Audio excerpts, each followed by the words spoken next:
ജനങ്ങളുടെ ഹൃദയം തൊട്ടറിഞ്ഞ സ്ഥാപനം ദൃശ്യ marbles, Vadakkanchery, Chittur.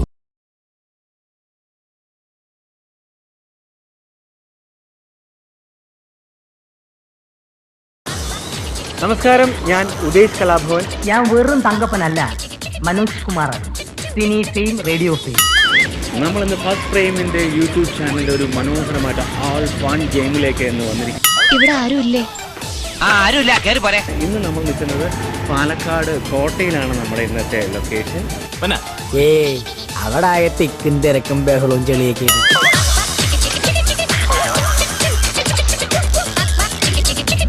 Kamadhenu lottery result. ഞാൻ അത് മറന്നു. ബാക്കാണല്ലോ കണി. എല്ലാം ലഭിക്കുന്ന ഒരു ഉഗ്ര കണി കാണിക്കണേ. തൽപരകശിയല്ല, ഒന്നുമില്ല, ചെറിയൊരു ഗെയിം ഷോയാണ്. ഓക്കെ, ടെൻഷൻ അടിക്കണം. നമ്മൾ ഫസ്റ്റ് ഫ്രെയിം എന്ന് പറയുന്ന ഒരു യൂട്യൂബ് ചാനലിന് വരികയാണ്. ടെൻഷനൊന്നും അടിക്കണ്ട. ഒരു ചെറിയൊരു ഡയലോഗ് തരും. അത് നമ്മുടെ പാലക്കാടൻ ഭാഷയിൽ ഒന്ന് അവതരിപ്പിച്ചാൽ പറഞ്ഞു കൊടുക്കണം. നീ പറഞ്ഞാൽ മതി. ഒരുത്തക്കേട് കാണിച്ചിട്ട് ന്യായം പറഞ്ഞു.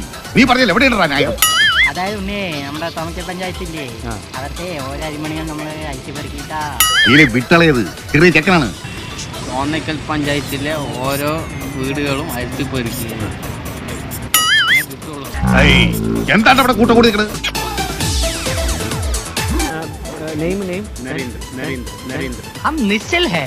ഓക്കെ ഗൈസ്, നമുക്ക് ഇന്ന് ഫസ്റ്റ് ഫ്രെയിമിന്റെ ഈ ഒരു ഫൺ ഗെയിമിൽ ഒരു ഹിന്ദി ബാലയാണ് നമുക്ക് കിട്ടിയിരിക്കുന്നത്. അതായത് ഞാനും ജോജിയുമായിട്ട് അടിച്ചു പിരിഞ്ച്. നമ്മുടെ ഈ ഇന്നസെന്റ് ചേട്ടൻ പറഞ്ഞ സെയിം ഡയലോഗ് ഹിന്ദിയിലാണെങ്കിൽ എങ്ങനെ ഉണ്ടാവുമെന്ന് നമുക്കൊന്ന് കേട്ട് നോക്കാം. അപ്പോൾ നമുക്ക് താഴെ ഇറങ്ങി കടന്നവനാണി ഹിന്ദിയിലാണ് ഈ ഒരു ഡയലോഗ് പറയണമെന്നുണ്ടെങ്കിൽ എങ്ങനെ ഉണ്ടാകും. ഓക്കെ, അമൂല്യമായ ആ സന്തോഷത്തിൽ ഞങ്ങളുടെ പേരും ആലേഖനം ചെയ്തതിന് നമ്മുടെ ബന്ധങ്ങൾക്ക് നൽകാം സുതാര്യതയുടെ പൊൻതിളക്കം. Beauty mark golden diamonds, specially for you. पूरे गांव में एक एक क्या टोनिकल गांव में पूरा एक एक घर देगा. सिर्फ इसका राम नारायण का घर बाकी है. ഈ തറവാട് കുളം തോണ്ടാൻ ഒരുത്തനെത്തി കഴിഞ്ഞു.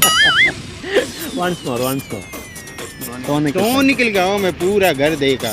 सिर्फ राम नारायण का घर बाकी है. ഹിന്ദിയിൽ നമ്മുടെ മലയാളികൾക്ക് പൂർണ്ണമായിട്ടും പറയാൻ കഴിഞ്ഞില്ലെങ്കിലും ഹിന്ദിയിൽ വന്ന ചേട്ടൻ നല്ല ഗംഭീരമായിരിക്കും. ദിവസം എന്തായാലും നമ്മുടെ ഫസ്റ്റ് ഇവിടെ വരുന്നവർക്കൊക്കെ 100 രൂപ വെച്ച് കൊടുക്കുന്നുണ്ടെന്ന് കേട്ടു. അത് വാങ്ങാൻ വേണ്ടി വന്നതാണ്. ഈ 100 രൂപ ഡെയിലി കൊടുക്കുന്നുണ്ടോ? എല്ലാ ദിവസവും ഇങ്ങോട്ട് വരണമെന്ന് അറിയാനാ. തോന്നക്കൽ പഞ്ചായത്തിലെ ഡയലോഗ് അടിച്ച് നീ ഷൈൻ ചെയ്യൊന്നും വേണ്ട, കാര്യം പറ. ഓരോ വീടും ഞാൻ അരിച്ചു പെറുക്കി.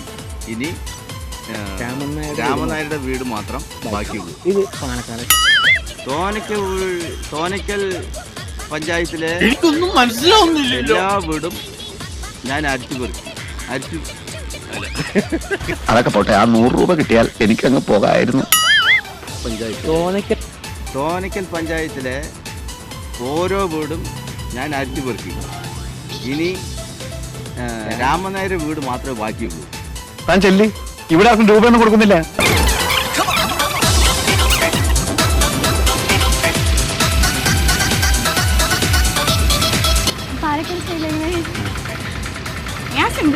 ശരി, സിമ്പിൾ. ഇങ്ങനെ സിമ്പിൾ ഡ്രസ് ധരിക്കുന്ന പുരുഷന്മാരെ ഇഷ്ടമല്ലേ? Don't you like? തോമക്കൽ പഞ്ചായത്തിലെ ഓരോ വീടും ഞാൻ അടിച്ചു കയറി. ഇനി രാമനായരുടെ വീട് മാത്രമേ ബാക്കിയുള്ളൂ. ഓഹോ, ഇതാണോ സിമ്പിൾ? തോമക്കൽ പഞ്ചായത്തിൽ ഓരോ വീടും അടിച്ചു കയറി. ഇനി രാമന്റെ വീട് മാത്രം. രാമനായരുടെ വീട് തോമക്കൽ പഞ്ചായത്തിലെ ഓരോ വീടും ഞാൻ അടിച്ചു കയറി. ഇനി രാമനായരുടെ വീട് മാത്രം. അത്ര എന്താ പേര്? അല്ലെങ്കിൽ ഒരു പാലക്കാട്. ശരി, ഓക്കെ നോർമലായിട്ട്. തോന്നിക്കൽ പഞ്ചായത്തിലെ ഓരോ വീടും ഞാൻ അരിച്ചു പറിക്കി. ഇനി രാമനായരുടെ വീട് മാത്രം. തോന്നക്കൽ പഞ്ചായത്തിലെ ഓരോ വീടും ഞാൻ അരിച്ചു പെറുക്കി. രാമനായരുടെ വീട് മാത്രമേ ബാക്കി. പിന്നെ ഇങ്ങനെയൊന്നും അല്ലടാ. ഉണ്ണി ഞാൻ തോന്നക്കൽ പഞ്ചായത്തിലെ വീടുകൾ മൊത്തം അരിച്ചു പറിക്കും. വാ ഇനി രാമൻ നായരുടെ വീട്ടിൽ മാത്രമേ ബാക്കിയുള്ളൂ. ബുദ്ധിയുണ്ടോ ബുദ്ധിയാണോ ഇത് മെയിൻ സംഭവം. ചേട്ടൻ ഒന്ന് പറയാൻ നോക്കിയേ. തോന്നക്കൽ പഞ്ചായത്തിലെ ഓരോ വീടും അരിച്ചു പെറുക്കി ഇനി രാമൻ നായരുടെ വീട് മാത്രം ബാക്കിയുള്ളൂ. സാറ് ഹിന്ദി സിനിമയിൽ അഭിനയിച്ചിട്ടുണ്ടോ കൊള്ളക്കാരനായിട്ട്? പിന്നെ എനിക്ക് ലേശം തിരക്കുണ്ട്, ഞാൻ ഒന്ന് പുറത്തു വരാം കേട്ടോ.